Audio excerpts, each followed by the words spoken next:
The views, opinions, and wild ramblings expressed on this podcast are strictly those of our hosts and do not reflect the thoughts, values, or overly serious policies of their employers, sponsors, advertisers, or anyone with a legal team.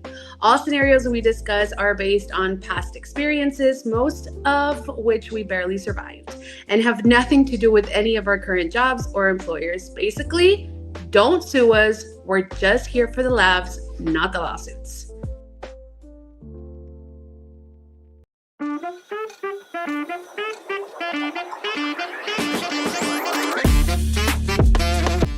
Welcome to the Four Friends Trying to Figure Out HR, the podcast where we blend workplace drama, HR nightmares, and a way too much oversharing into one wildly inappropriate package.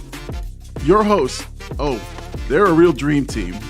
First, we have Mama Mel, the HR queen with a knack for keeping it real and breaking the rules when nobody's looking.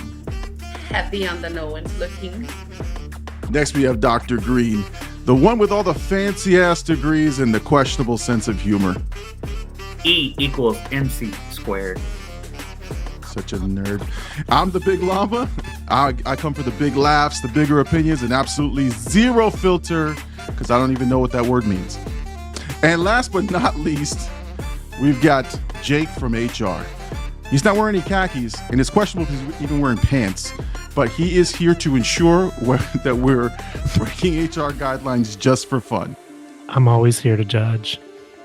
So buckle up, grab your handbook, maybe a cocktail, and join us as we figure out HR one awkward scenario at a time.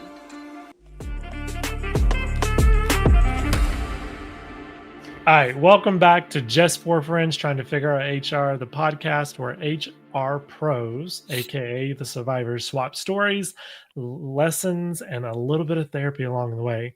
My name is Jake from HR, and we have a full house today. So along with our favorite co-host, we have Mama Mel, who is back. Woo woo!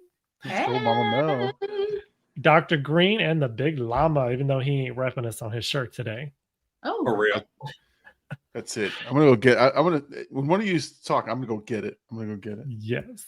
So today's topic is going to be investigations. Those wild, awkward, stressful, but ultimately, and in most cases, career-shaping moments when someone says, "Hey, HR, we need you to investigate this." AKA the part of the job where we all feel like detectives, but we don't get to wear the trench coat or say "go gadget" and get something cool to pop out of our head. While you're doing that, you should unfreeze. You remember those internet issues you talked about? I know, it cut off. Hold on. $5. You owe me $5. Actually, Listen. you can hear me very well. You just can't see me, and I don't know why. It keeps going out. Yep, your picture's back in again. Hold on. You know, this is why we need support from the listeners like you, right? Like the old PBS, right? We need support from listeners like you, for supporting us and providing us with good internet so we can bring you quality programming that sounds great. But right now we're struggling. Before you get into that, I want to make a little funny comment because I totally thought he was going to go into like the 90s, which is it's thank you for viewers like you, PBS kids. And I was about to go, oh crap, come on, get it. Nobody's gonna know what we're talking about, but it'll be great. I was going to, but I forgot what the rest of it was. Well, in your time zone, Big Llama, you can just it's 10 o'clock. Do you know where your HR rep is? Right. That's the saddest thing ever. I saw that on a TikTok. They said that's how neglected we were as children. There were ads on TV to remind parents, like, do you know where your kids are at 10 o'clock at night? Like, that is sad. The drug one, that public announcement where the girl was like, she was sucked in, like all it was a skin because she was high.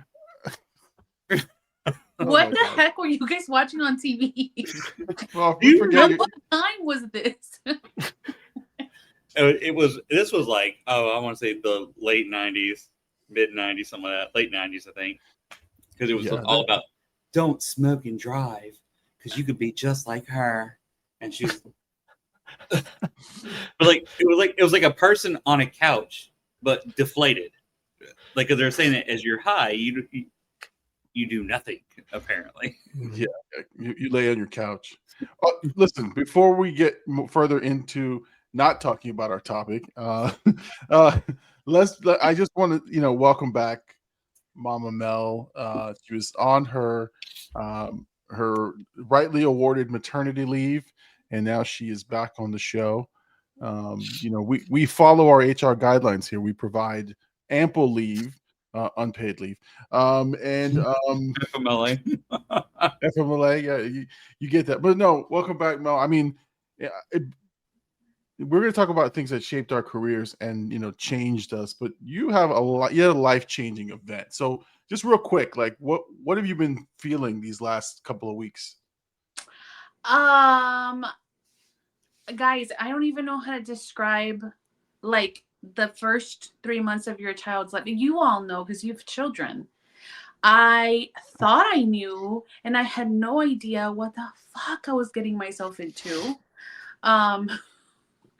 Before you hit record, we were talking about, Jay and I went out to dinner for our anniversary, and the entire time we were at dinner, we talked about the baby. I missed him so much. I almost made him turn around and come back and get him because I felt like he was going to have FOMO, like he was going to miss out on our anniversary, and he was going to be like, what the hell, Mom? Why'd you leave me with my grandma? I could have gone with you.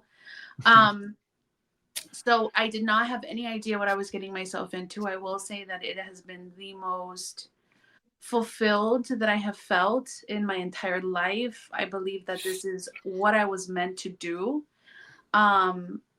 Sometimes I don't think that at 3:00 in the morning when I'm up feeding him. But it's the hardest but most fulfilling and gratifying thing that I have ever made.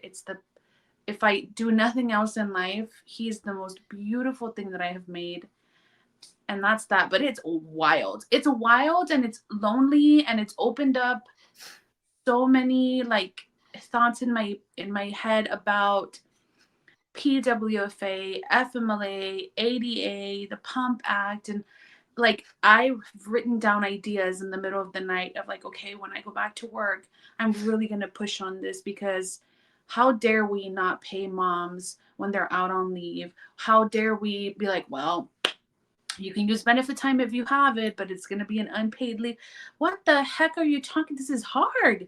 Especially, right? Like you think every like mom thinks about like the perfect birth, but sometimes it's not always like that. And you guys know, like my son came 5 weeks earlier than anticipated, right? There was a little bit of like a NICU scare and things like that. So those are things that you don't factor in, or companies don't factor in. Look, I'm going to go on like this big tangent about what we need to do as companies, but we need to do better. And it's opened up my eyes to that. It's made me more aware. So I think that when I go back and I encounter moms, I'm going to have a lot more empathy for what they're going through, which I think will make me a better HR person. No, that's the truth. It's the truth. I've said it to a couple of people. It's like in my youth, before kids, and I was a manager, I was an asshole. Like I didn't understand why people take time off to do this event or go to a field trip or whatever. I didn't really understand it. I was all company first type thing, and then you have kids and it changes your complete perspective on everything. And then you realize like people are struggling, just to try to do the work thing and be with their kids. So I asked that to you because I know how I felt, and I just wanted to know how you felt, and especially being in the role that you're in. It's crazy. It's crazy how life not only changes, but your perspective and your work is going to change, which is great. Absolutely. I can't put it into words. If you're a mom, you know exactly what I mean. If you're a dad, you know exactly what I mean. Although I do think dads have it a little easier. Oh, that's a topic for another conversation. That's a whole nother podcast. Honestly. Yeah. Why dads have it easier. And then I'll invite all of your spouses and we'll just talk about, we'll just talk shit about you guys. Shit. And then Jay can come on here. And we'll get to talk about you. I was going to say, like, I'm the mom and the dad. And then my husband's like the favorite uncle. Yeah. Listen, the one thing is, and I'm glad you said that, because there's always a good cop, bad cop. Like you can't both be good cops. The bad And cop. I mean, it sucks. you can, but that's what's wrong with the generation now. Yeah, yeah. But what's funny is it changes.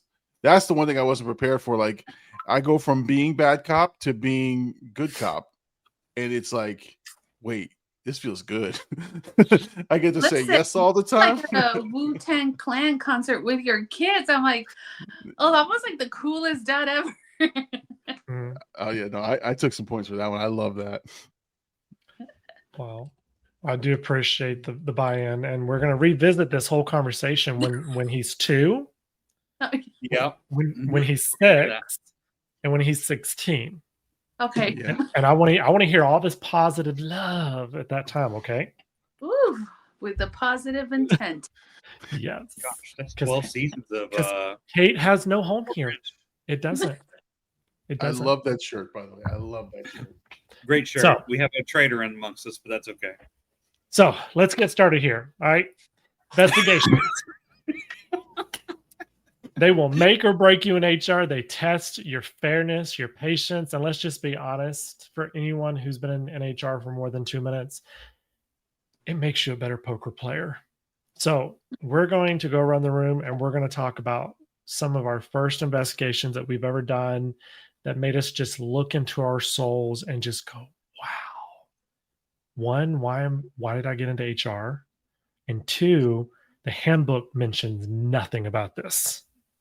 So, since Mama Mel is fresh back, I'm not going to start with her. I'm going to let you think about it and let those Okay. wheels turn. All right. And then Big Llama's over there stripping on the side. We can't see him. So, we're going to start with Dr. Green. We're going to start with your first few God. investigations. Oh, gosh. I think the first one I ever dealt with was I'm Jake. Can you do that thing again for me? You know, Kate has no hair. at this point in my career, I had never done an investigation, and my first one was somebody utilizing a inappropriate slur Ooh. towards someone else. It just happened to be that the slur came from, oh, how do I say this? It was to a white guy. And I was like, I don't care who you are. I don't care what color you are, what your national background is. You don't use that word. And so, unfortunately, we had a not unfortunate, but fortunately, we had a zero tolerance policy for that. And of course, it was an easy investigation because it was my first one and never had it, and like I'd never done one at the time. And so it was very difficult because I felt like a jerk, but also after I finished my investigation, my boss came, she goes, I know you feel bad about this, but there are also good things and bad things about HR. And this is one of those things that cross between both because you don't want to keep attitude and people who hate because they should know there's no home here. Mm-hmm. And so that's the case, what she was explaining to me, because I felt bad, but at the same time, she's like, no, we can't have that because then it creates a culture of just toxicity versus letting it happen and then let it continue and then it will fester into something completely different. Yes. So We don't do hateicity. There's no hateicity. That's right. No, we don't. That's right, homie. Mm-mm. The word hateicity. We need to trademark that. Hateicity. You coined that. Like, toxicity, hateicity. I created it. We're putting it in the HR dictionary. That's Put it. it on a shirt. Merch. So, how would you say that investigation molded who you are today? Oh, it'd be now that I've done countless, it shaped me to see both sides. Just one as being a human, and sometimes people make mistakes, and it shaped me into seeing both sides, not just being the I'm looking for negative, because that's truly how it is in investigations. You're always looking for the bad. You're looking, and so I got burnout from it because I was always looking for the negativity, and it just didn't work with my soul. And so I came to realize very quickly that it just was not my thing. And if I had the opportunity to go back just to keep up my game, I might do one or two here and there, but I definitely would not go back because it's just too much of a negative thing for me to, I can't. It shapes me to go away. Other things. You know what I love about your investigation is that while it seems so simple, it's very complicated. A lot of people don't realize what is considered accepted, the culture that companies create that make that okay, and that it's never been addressed. There's never been proper training, especially when you're with large corporations that have been around for generations, then yeah, it's a little bit more you come in, it's known without being said. But when you work with these like small mom and pop places or companies that have headcount under 10,000, a lot of times as they grew to get to that size, it was acceptable to make racial jokes, or I'm white, so I can make in front of white people, or I'm black, I can make in front of black people. It's okay because I'm the same race. That was generally accepted until someone stepped in and finally said enough is enough. You had to put down the hammer and have a zero tolerance because that's the way the policy was written. But that's where HR goes back and has to like open up those can of worms and like, how did we get here? What did we do to why we did have to term that employee? What could we have done to have prevented us from even getting in that seat? Right. Yep. So love it. A lot of learning curves there. All right, Big Llama. Now that you're done stripping for us, I mean, I was a little upset you didn't do it on camera. No, I have decency, none like our PhD brethren. Secret hole right behind him. I mean, beside him. He does have all the night lights, and he is probably the one that... See, you got what I was thinking, man.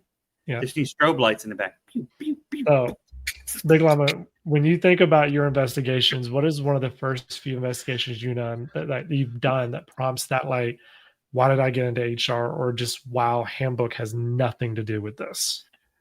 Well, so I was going to talk about my first investigation, but I learned a lesson about like documentation, my first one. So I'm like, that's not a very fun story to tell. But where I guess I learned that,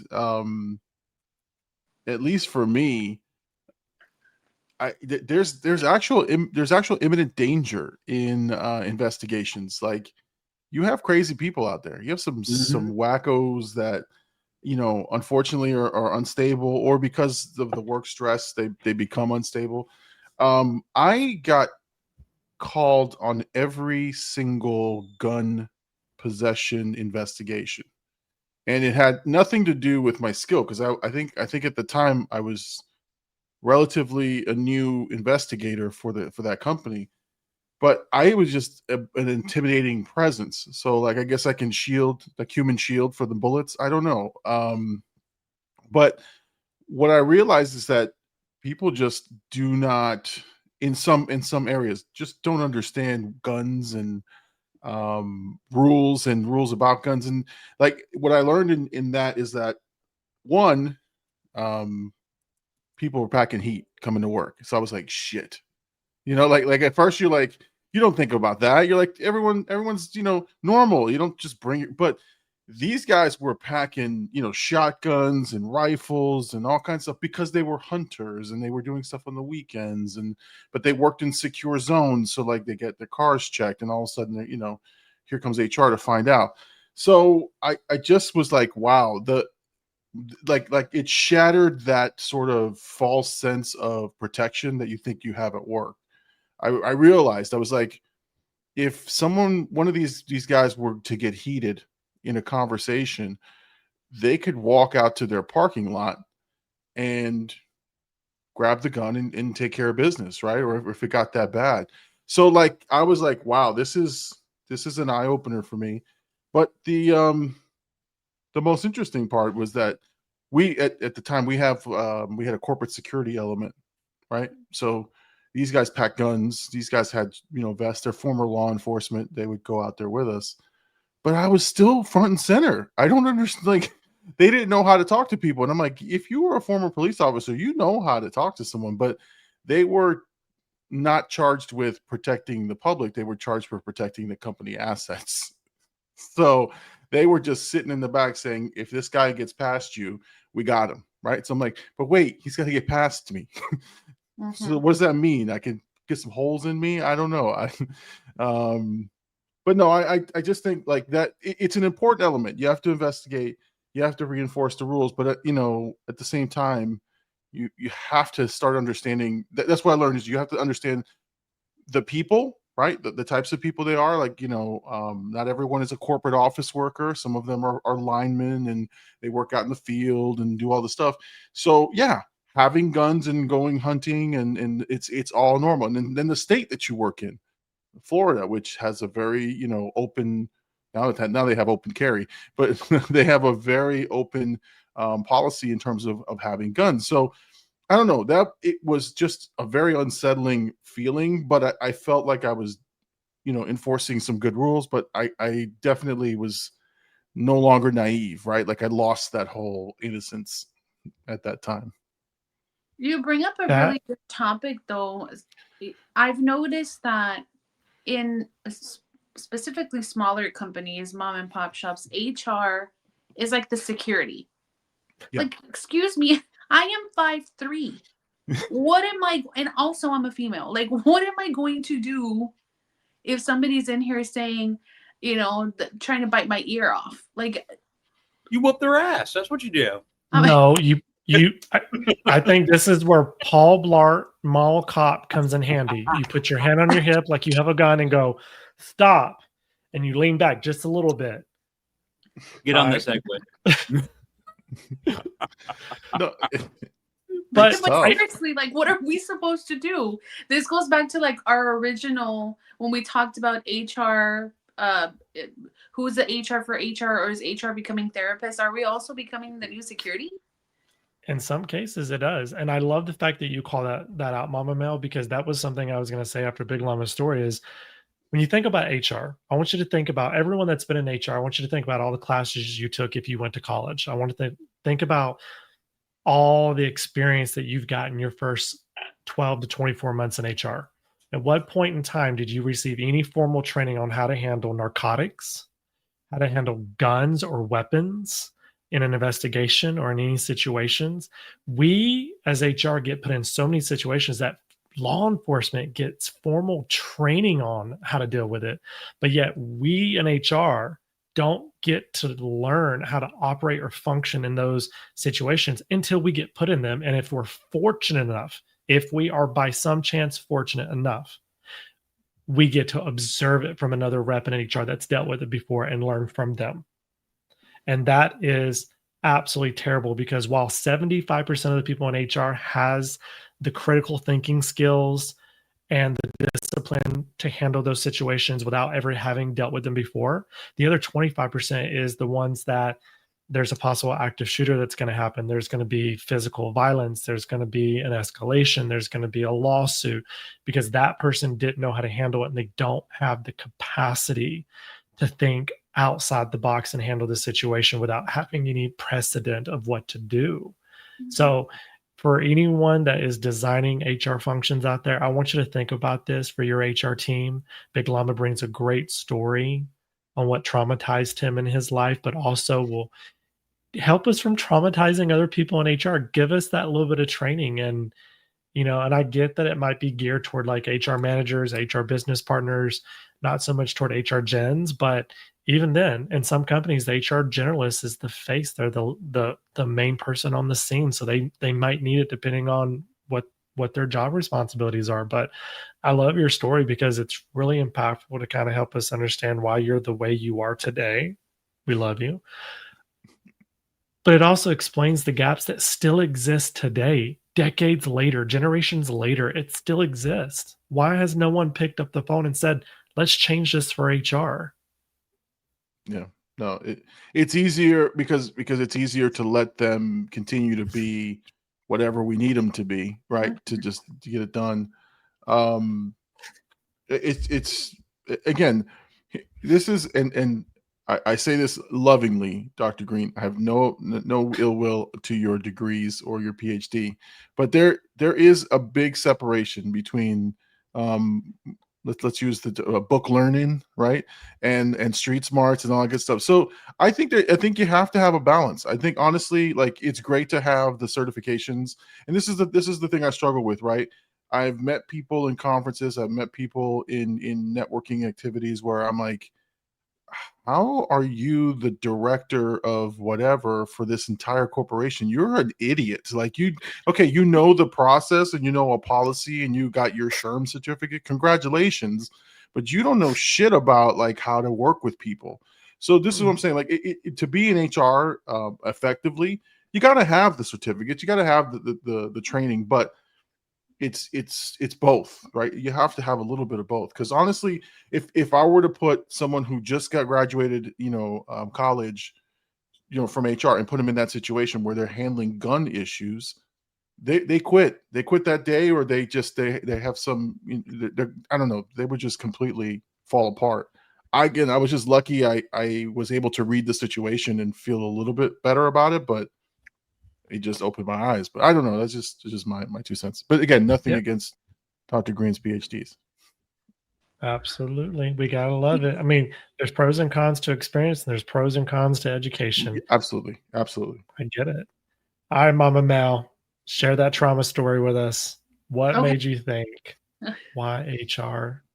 So it's not a trauma story, but it certainly helps shape the way that I train and talk about sexual harassment. And and I know I've shared this with you guys before, and I think I may have talked about it on an episode or two, but when I thought about like what we were going to talk about tonight, I'm like, anytime anybody ever asks me, like, what's been one of your more challenging investigations, this is the first one that pops up in my mind, because it's something that was so very it was still a little taboo 15 years ago. And I know that you guys know what I'm going to talk about, but I continue to talk about this case because there are some HR professionals that are still kind of stuck in that very blue collar ish mind, especially for people that are in blue collar jobs or places where only men work, right? Think about like a mechanic shop, think about the oil fields, like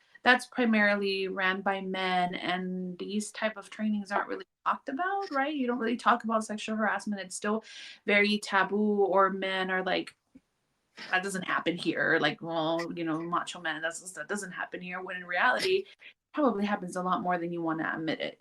But it was very early on in my HR career. I was faced with a complaint. A male employee came to my office and talked to me and said that he felt sexually harassed by another male employee. He said this male employee rubbed his back as he was like passing by him. He was putting his hands on his knee when they were facing each other, was trying to, like go out, but wasn't like being direct. Like, I want to date you, like more like, hey, do you want to go grab like a drink, or do you want to go have lunch or whatever? He'd show up with little gifts for him. Right. And these gifts, I think the most like egregious one was like a butt plug. Right. He jumped some levels. Jesus. Just took his headset off for those of you that are watching.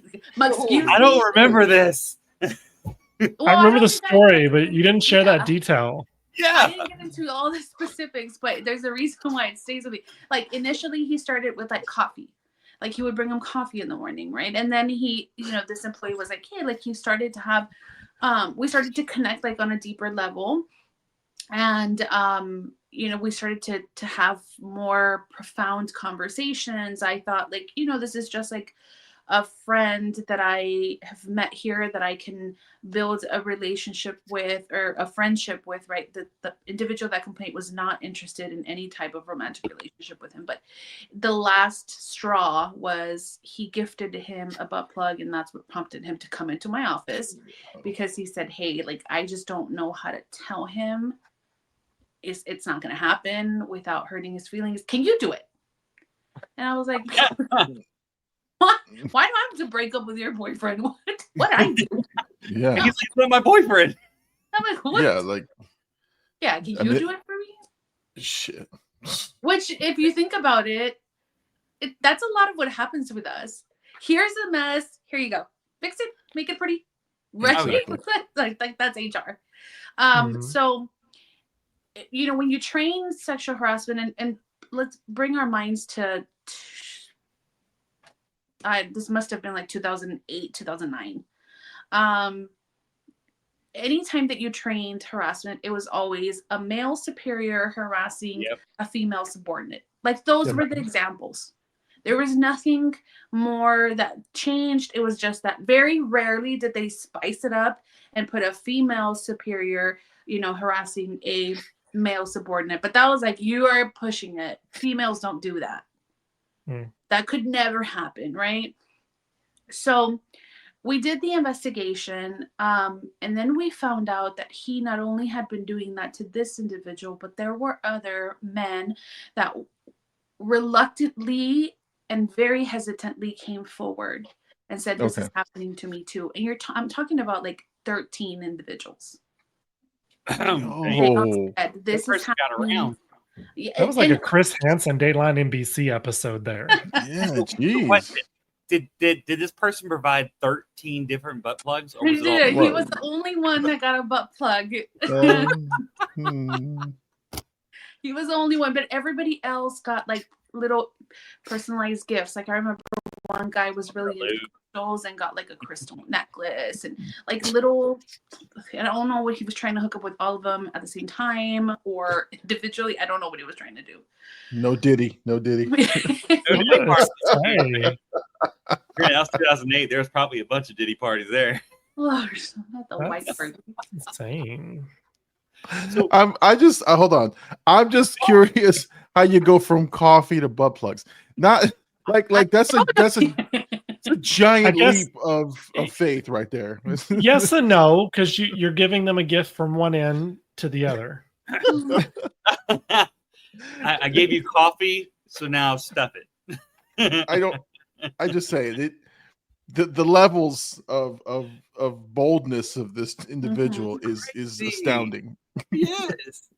So Mama Mel, I assume that situation, and just based on how you've talked about it in the past, it's really shaped most likely how you conduct training with your teams. Yeah, absolutely. That opened up like a whole new level of, you know, this can happen. This can happen here or anywhere, right? So when I train harassment now, I'm very mindful of scenarios. I love to throw scenarios in, and I love to get people, you know, talking and interacting when we're doing trainings.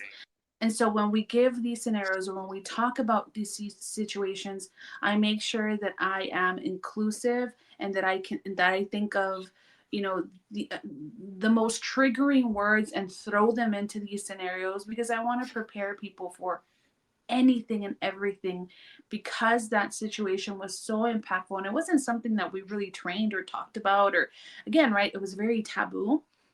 Whereas to now, our generations now, or the world we live in now is so open and free and everything is forefront, right? And people, instead of introducing themselves, you know, like, hi, my name is Mel. It's, you know, hi, my name is Mel and I'm this. Like immediately they feel like they need to tell you what they are, what they think, like whatever, right? And so it's important for me that when I prepare my staff, especially when it comes to harassment, because again, right, everything is so sensitive in our climate now and anything and anyone can get very easily triggered by anything. For me, I make it a point to prepare anybody that I'm training as the best as I can. And I always refer back to that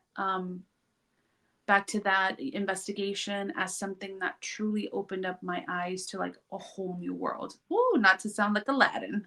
This is a whole new world.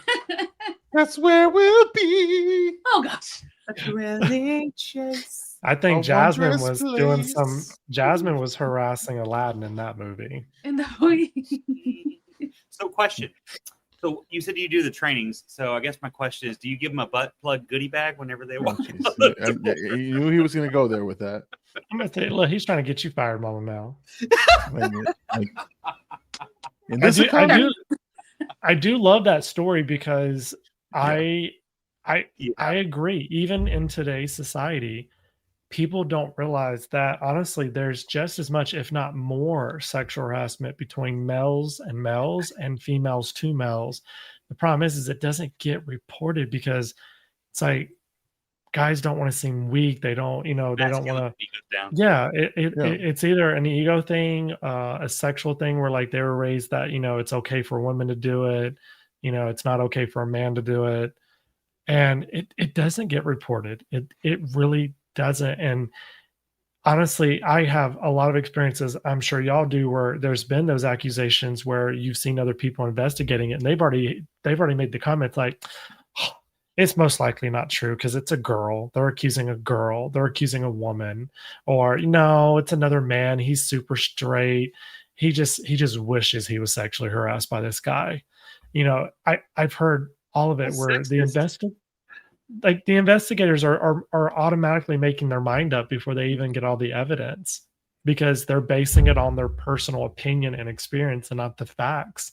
And it happens more than what we realize. So I think that's a great story that people can use to learn from and hopefully shape them. So I would say this. Let's challenge the listeners, right? If you're in HR, go and check your training materials. Go and check your videos that you guys play. Guaranteed 90 to 98% of them are the male female scenario where the male is the aggressor. I mean, even the companies who produce these materials, who know that the climate has changed, are scared to change it to anything other than the standard norms that we've been growing up with. So I mean, you would think that now, right, being more progressive and things are changing and people are a little bit more open, that there would be some scenarios. But what I've noticed is they still show the male being the aggressor and the female being the victim, and they'll mention it in the blurb. Like don't forget, it can also be a female that could be in it. And like they just put one little thing to say, look, we're seeing, we're getting it from both sides, but all the scenarios and all the samples and the whole video is the male being the aggressor. So it's there, and you're absolutely right. There's a stigma behind it for men. Like, I can't be sexually harassed, male to male or even female to male. It doesn't matter. Like, and again, it's not right to have the stigma, but just let's be real. It's there. People think that. And so we as HR have to be able to break down the barrier. And yes, and definitely you mentioned it, Jake, like if you're an investigator, don't be a fucking lazy investigator. Like, do your job. Like, honestly, there are like 100 ways you can get out of the investigation, but the right thing to do is to do it properly. Ask the right questions, interview the right people, but just don't wrap it up for the sake of wrapping it up because you don't want to deal with it or you think you already know the answer. Because that to me is you're hurting our industry. So, but no, this is a great topic. When you said that, I was sitting here thinking about all the trainings because I've actually been doing a lot of filtering through trainings right now for the company I work for. And I was thinking about the trainings I filtered through on my previous companies. When you think about like threat management, active shooters, who's the aggressor? It's a man. Yeah. I've never seen women in any of these LMSs or trainings that perceive women to be the aggressor. And while it's not as often, it does happen. And I think that's something that I think as an HR world, I think we have to look at that across the board for all trainings. And it's definitely something we need to revisit. And I'm definitely going to bring it to the table where I am today. But when I think about myself and I think about one of the first investigations that shaped who I am today, it was way, way back early. I think I was barely 21, 22 years old. And I was called to do an investigation on a store that was robbed. And the robbery, what happened is, I showed up at the store. It was 2 employees. One was injured because they got in a tussle with a robber who ended up fleeing before law enforcement arrived. And I was there. The weapon was loaded. There was one in the chamber. I watched him clear it. There was no doubt. All they had to do was pull the trigger, and they could have took someone's life. And I was the one that was responsible for putting together the report, watching CCTV, putting together recommendations. And of course, while policy was very clear that you do not interact with a robber, you give them what they want and let them go, and this employee did not, my report reflected that they were held captive for 20 minutes. If you've ever been robbed, it's a lot of times it's a minute, 2, 3, 4 at the most, and it feels like eternity. 20 minutes these people were held captive. They were made to walk from one end of the building to the other. They were made to kneel. They were told to face the wall. They were told to start praying by the person who was going to eventually, in my opinion, take their lives. And so one of the employees decided, you know what, screw policy. I'm not dying today. And they tackled the robber, got the weapon away, was technically injured by some of the shelving, but they broke policy. And because of that, my assessment was they potentially prevented both of them from losing their lives.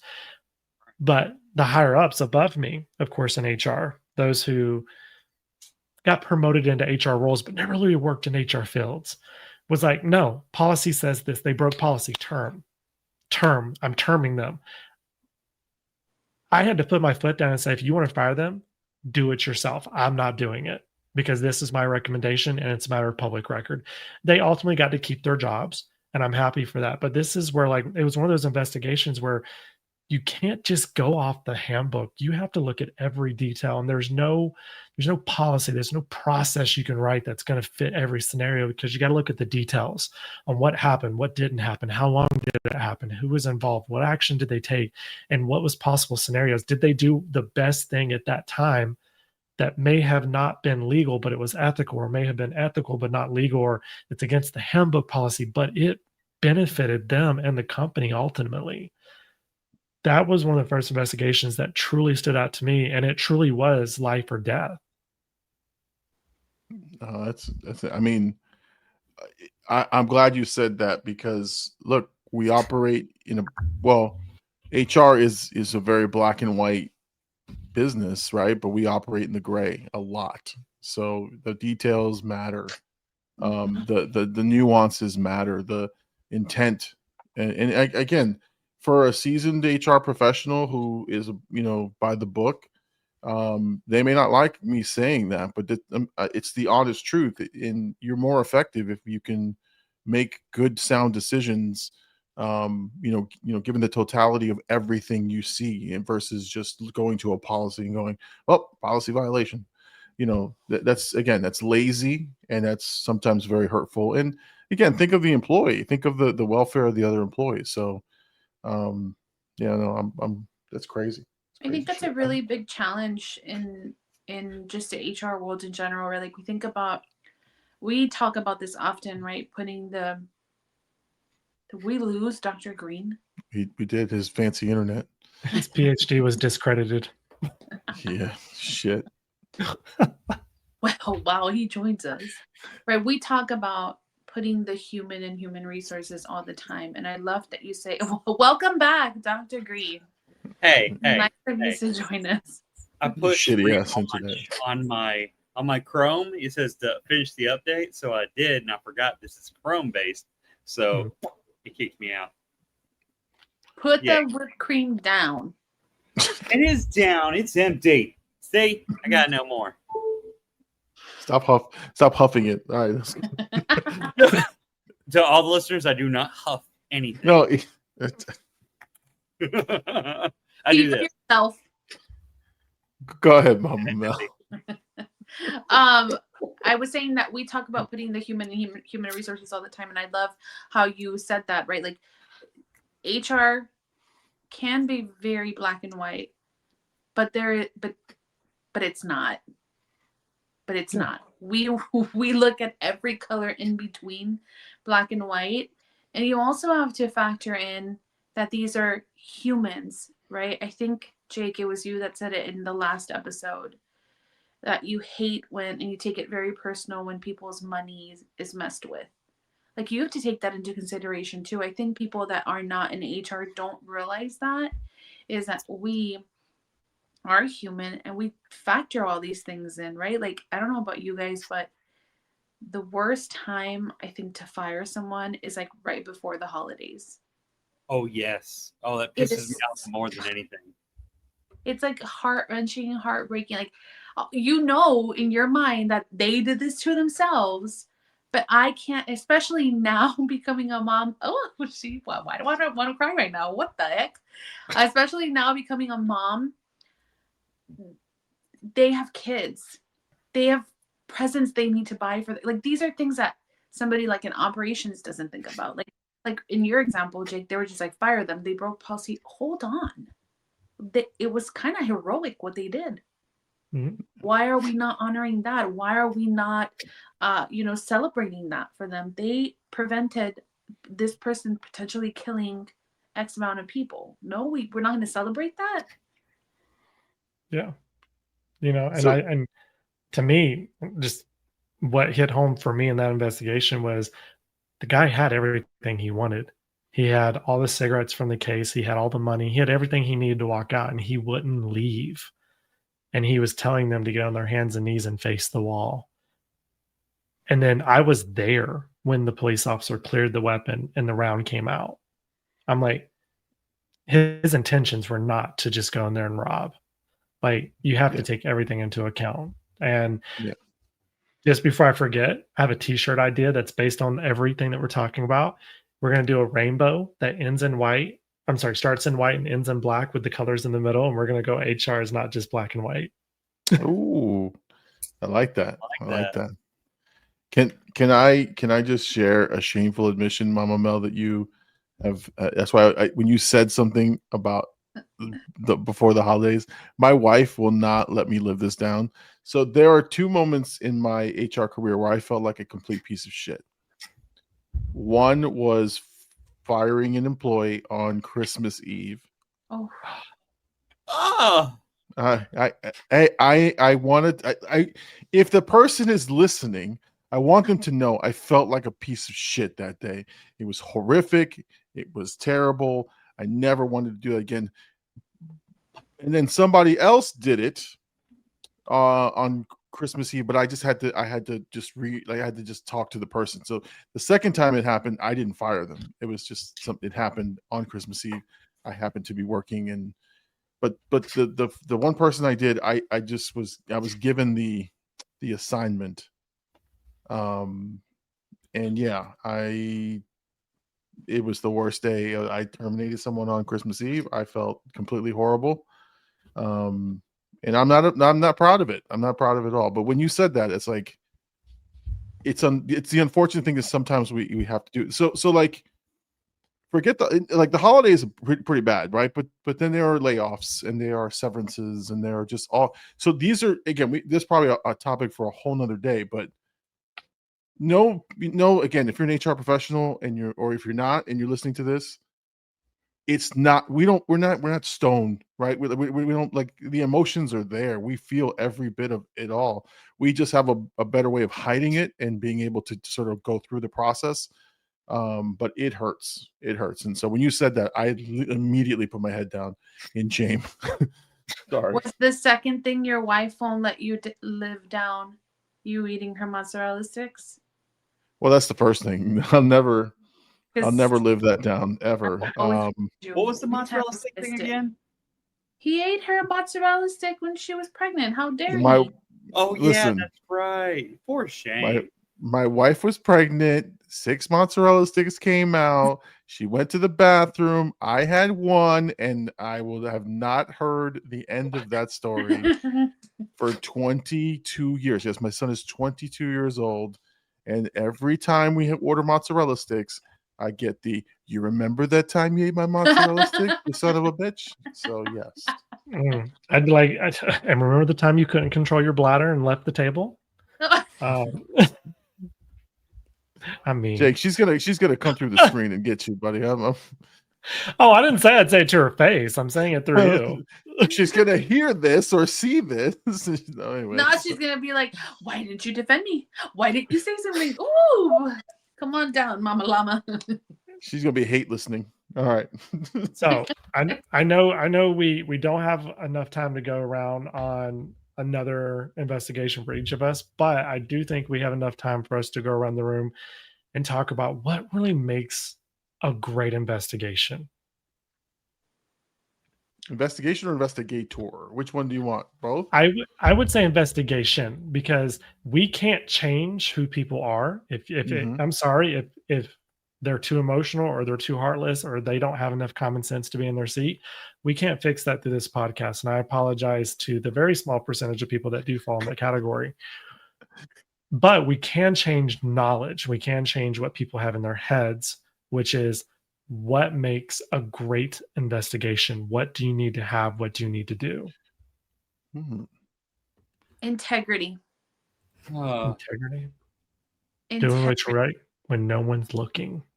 Yeah, and honesty. I mean, I know that's like the slogan that follows integrity, but I always just piece integrity and honesty like on the same level. It's okay. Some people may frown upon this, right? But for me, when I've done investigations, I will share some of the details with the people that I'm talking to if I'm looking for something specific. And I know that we've talked about this before. And I know there was a great analogy that Dr. Green talked about, but I can't remember it to save my life right now, about getting information out of people. Anyhow, psychological manipulation.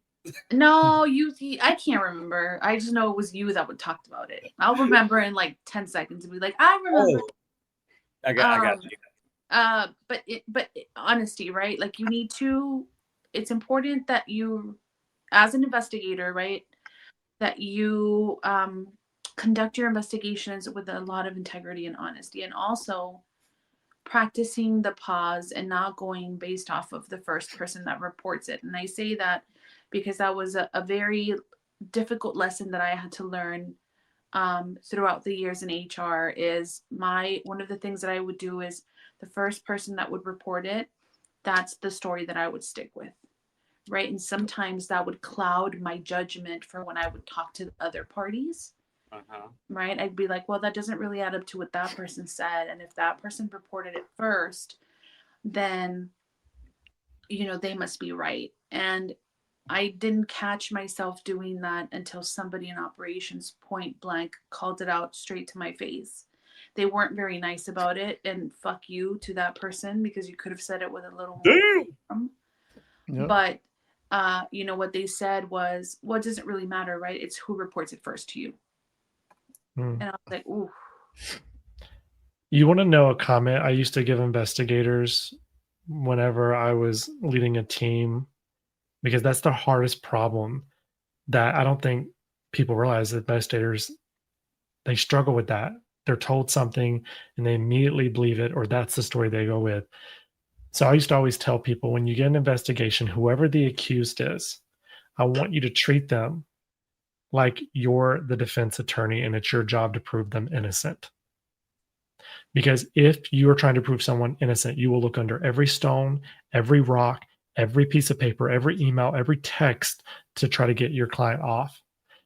But in doing so, you will discover the full truth. And if they are guilty, you will know at the end of that investigation. But if you go at them like a prosecutor, you're going to look at only the facts that are against them, and you're going to miss the things that either are very important in clearing them or important to getting the bigger picture of who else may be involved and what other accountability must be held.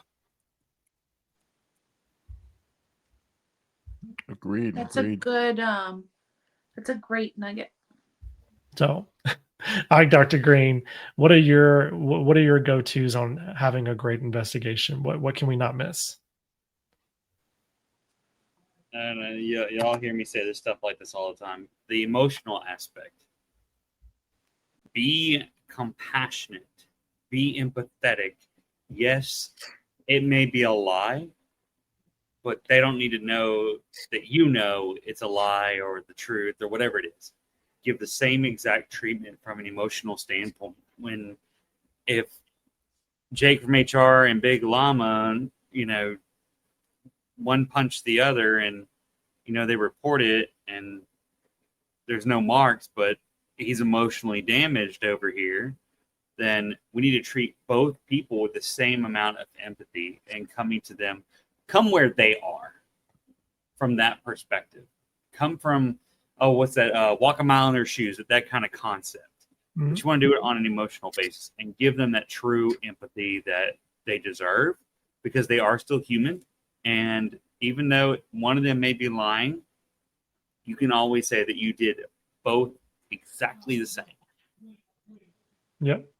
And I think a good call out to people that are listening is understanding what empathy is.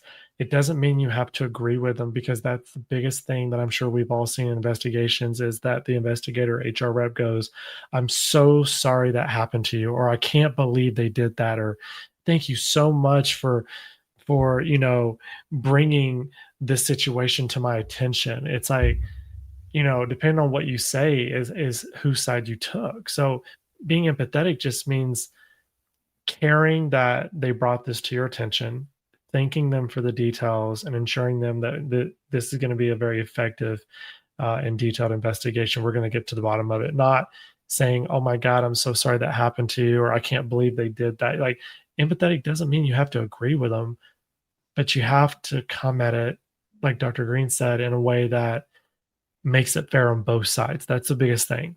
However you respond to the accuser is the way you respond to the alleged victim, and the way you respond to the alleged victim is the way you are responding to the accused.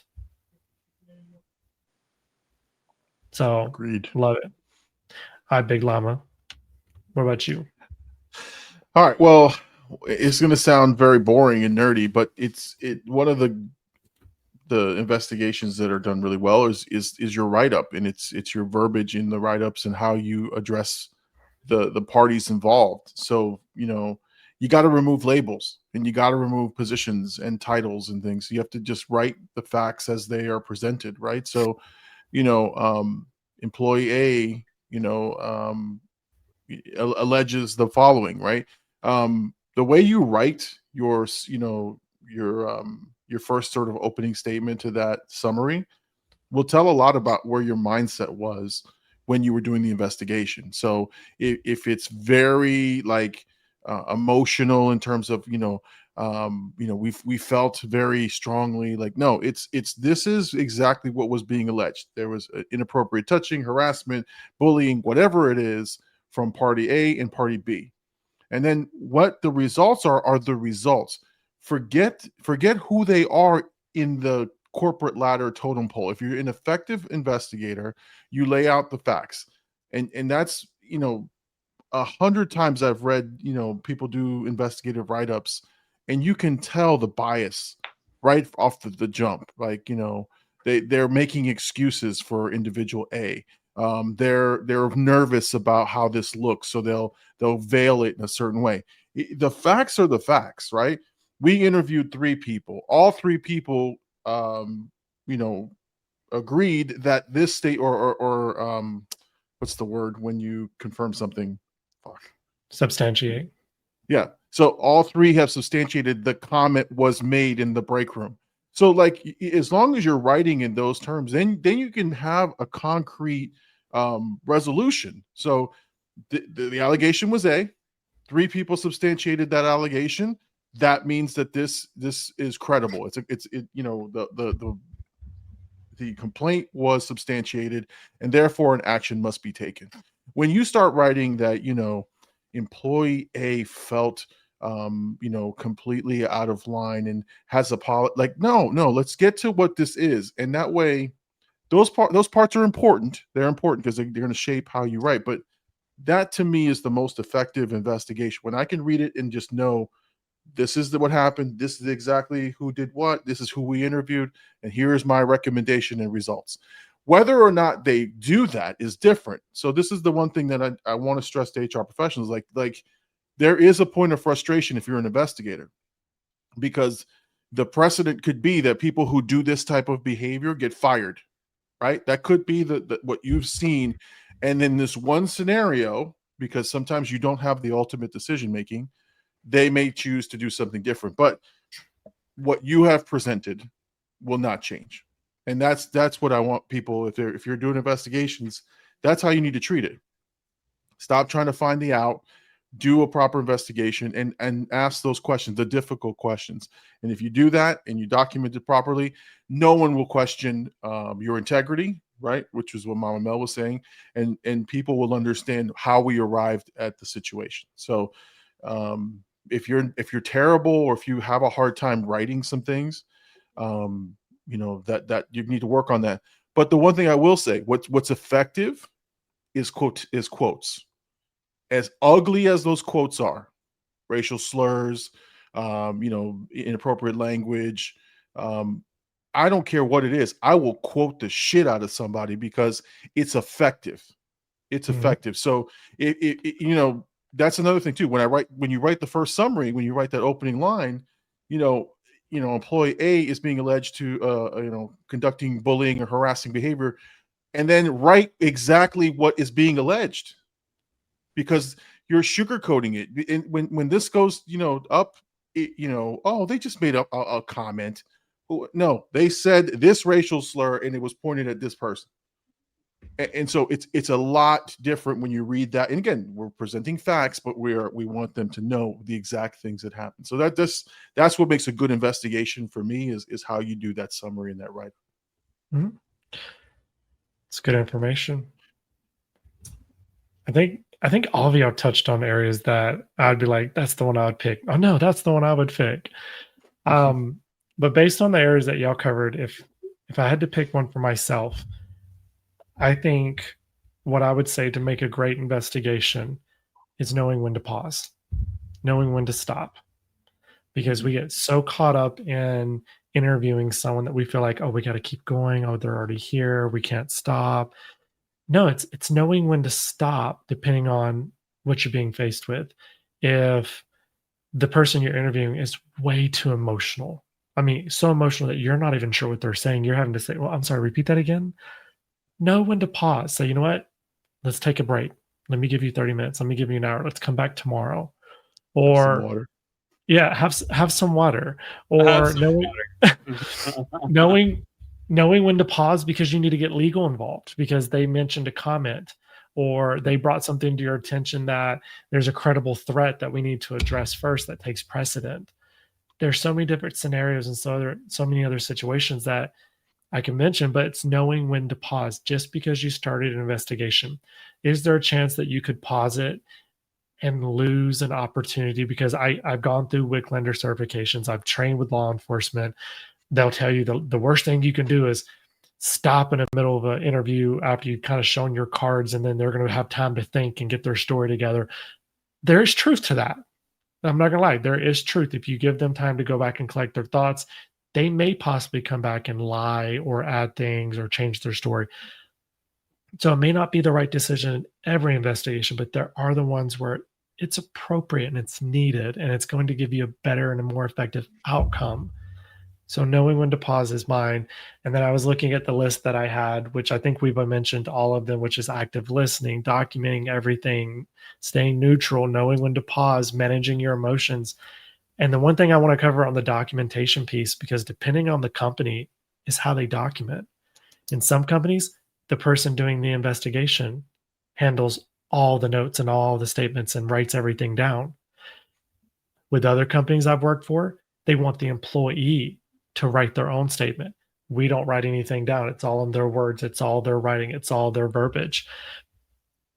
To me, I call it the Hannah Montana. I like the best of both worlds. Have the employee write a statement, have them sign it. And the way I've always conducted my investigation is I send them an email recap of the entire statement that I took. And I have them either email me back and say, I acknowledge to everything and agree with everything that you wrote, or I don't agree with X, Y, and Z. This is what I stated, or this is what should have been said. And now I have two different statements because 90% of the time, they leave out crucial details that they told you verbally, or they leave out statements, or they leave out names, or they leave out dates and times. And depending on your mindset, even though you're reading it in front of them before you kind of dismiss them to go back to work, you've missed it too. And now it's like when you go back and talk to them, you're either possibly messing up your credibility, their competence in you as an investigator, because you're like, well, I told you that once. Why did you not ask me before I left the room? Or two, you're giving them a chance to change their story, which is going to make your investigation hard now because you got to figure out how to substantiate it. So I think those are all great facts. I think there's even more than we didn't mention because there are so many investigations that they're special. It's those special circumstances that only applies to very few investigations on you taking these steps. But I think for all the listeners and for all those who are probably involved in an investigation, know what steps are supposed to be taken. Don't be afraid. If you make an accusation, how's this being documented? Am I going to write you a statement? Are you going to send me a statement? What's the timeline on average before you close this? Am I looking at 2 weeks, 2 months? Because whether you work for a federal agency or you work for a state department or a company that's localized to your state, or you work for a private industry, they have time restraints. They have to close out investigations within 30 days, 60 days, 90 days. They don't get 6 months. So know your rights if you're on the other end of the stick and you're not the HR rep or the investigator. So we're coming up at the top of the hour. I'm going to pause. We're going to go around the room and get everyone's thoughts on today's topic. And then we'll bring this awesome discussion, which I think was probably one of our more serious topics. I don't think we did as much jokes and playing in this one, Dr. Green. So we'll start with Mama Mel. Give us your closing thoughts.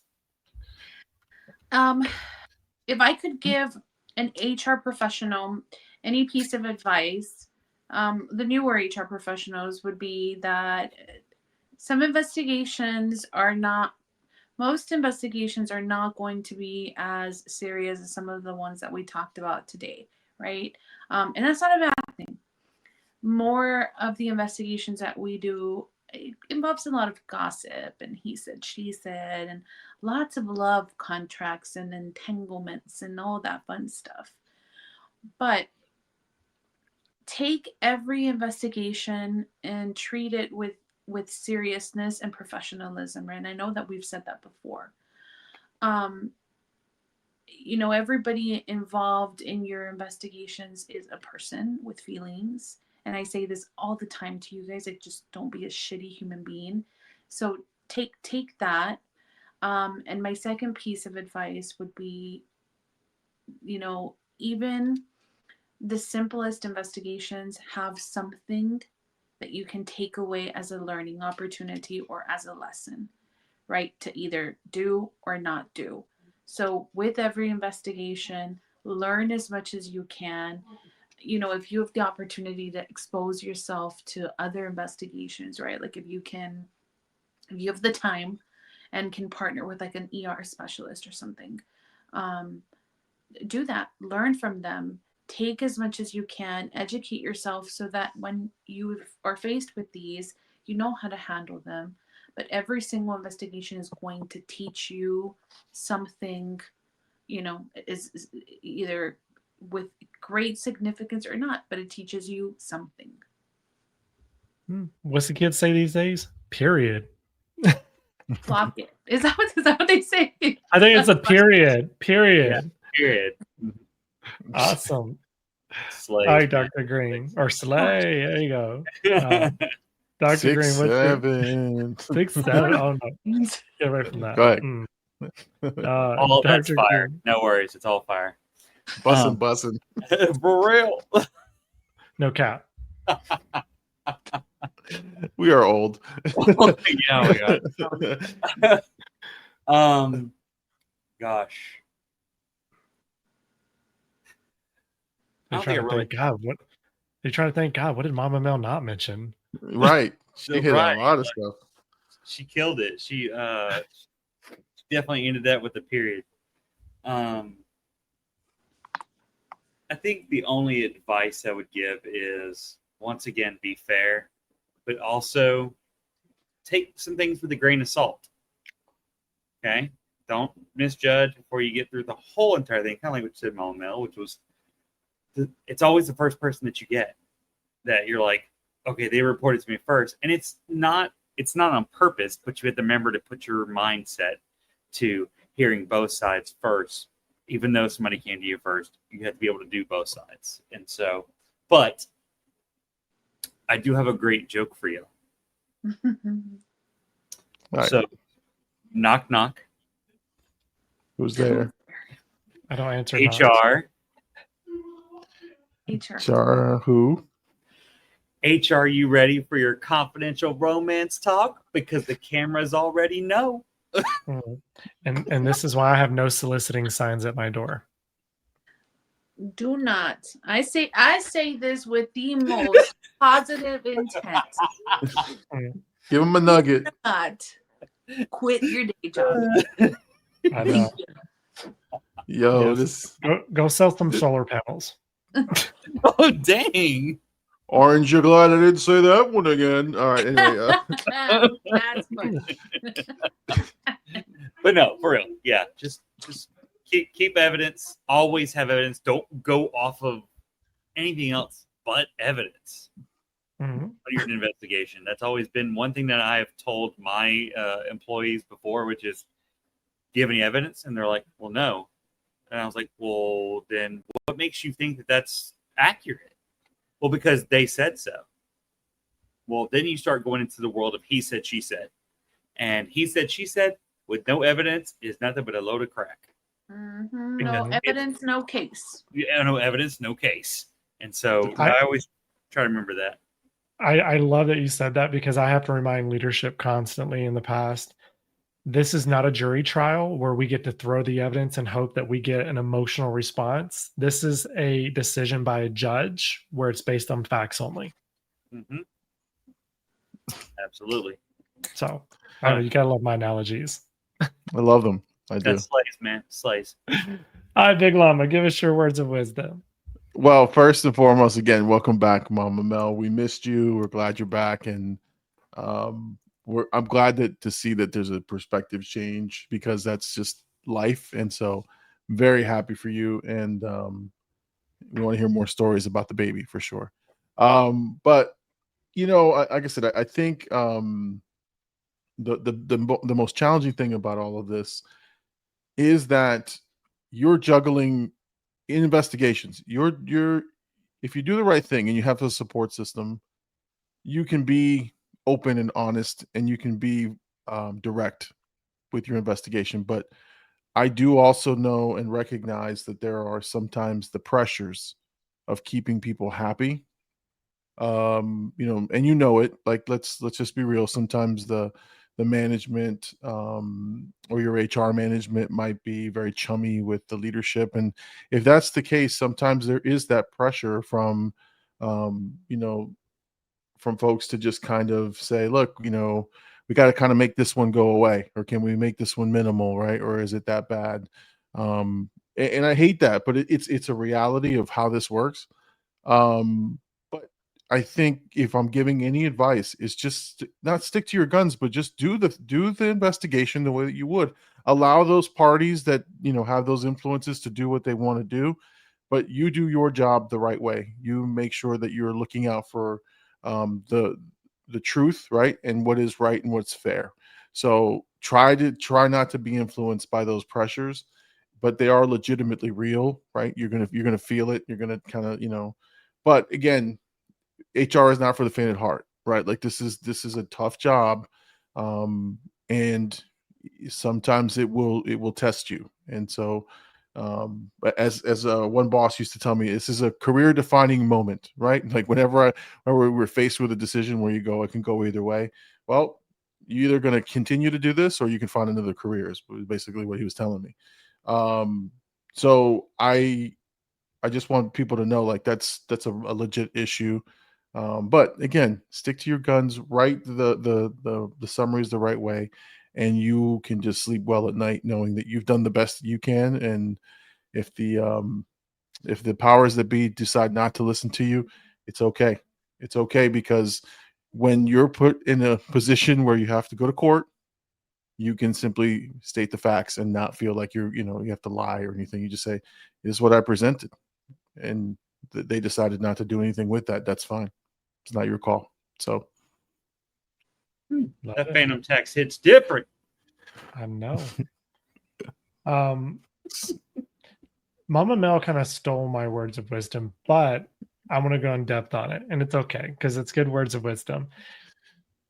I want y'all to think about the fundamentals of how surgeons learn. And for anyone that's ever looked into the medical field or looked into how doctors work, you don't just graduate from med school and they let you loose in a hospital. I'm sorry. No. They don't. Right. It takes years of them being monitored, supervised, shadowed, training on hell. They go through residency, and then when they finally become a surgeon, they get to, the whole point of learning is they learn by watching the surgeons do surgery. They assist on surgeries, and then they lead surgeries while being observed. So it's kind of like tell, show, do, and review. And HR, yeah, I mean, we're not putting out, scalpels over here in HR some days, but we learn the same way. Nobody gets into HR with a master's degree or a bachelor's degree or spending a year in HR and then they're just an amazing HR rep. I don't care how good they are at psychology. I don't care how smart they are. I don't care how many fundamentals or processes they know or the handbook. We learn because we watch someone else do it, and either they did it very well and we learned what to do, or they screwed it up and we learned what not to do. But take Mama Mel's words of wisdom, but don't make it optional. You need to force yourself and your company and your peers to sit in on investigations. Be that person that's taking the notes in the back, or that's just a witness to observe. Sit in it as much as you can. And if you're in a seat where it's not really part of your job, you're an HR generalist, you handle more of the admin work, but you're trying to get into an HR VP role or an HR manager role that does investigations, use that as a stepping stone. Like, put that developmental plan together for your leadership on why you want to be involved in those investigations from an observer perspective only. You've got to get involved. You've got to see it. You've got to hear it. And when the time's right, you got to be the one that's leading it, hopefully with someone that can sit behind you and be your safety net until you become that SME, that subject matter expert. So that's my words of wisdom. That's all I have for you. Any other comments from the team? Bring us home, sir. Bring us home. All right. Well, as always, I want to remind everyone that I say this with much love until we call you into the office for an investigation next time. Bye. Good night. Bye. Well, that's another episode of the Four Friends Trying to Figure Out HR. We didn't solve anything, but hey, at least we tried. And by tried, we mean we laughed, we overshared, and we probably violated some HR guidelines ourselves. But remember, this podcast is for entertainment purposes only. Don't take our advice. Seriously, don't. And if your HR manager asks, you've never heard of us or this podcast. Thanks for listening. Like, subscribe, and join us the next time as we keep trying to figure out HR and fail spectacularly. Now, go be productive, or at least pretend to be. And tell your boss that I said hi. Tell your mom I said hello. Tell your daddy I said hey. And remember, hate has no home here.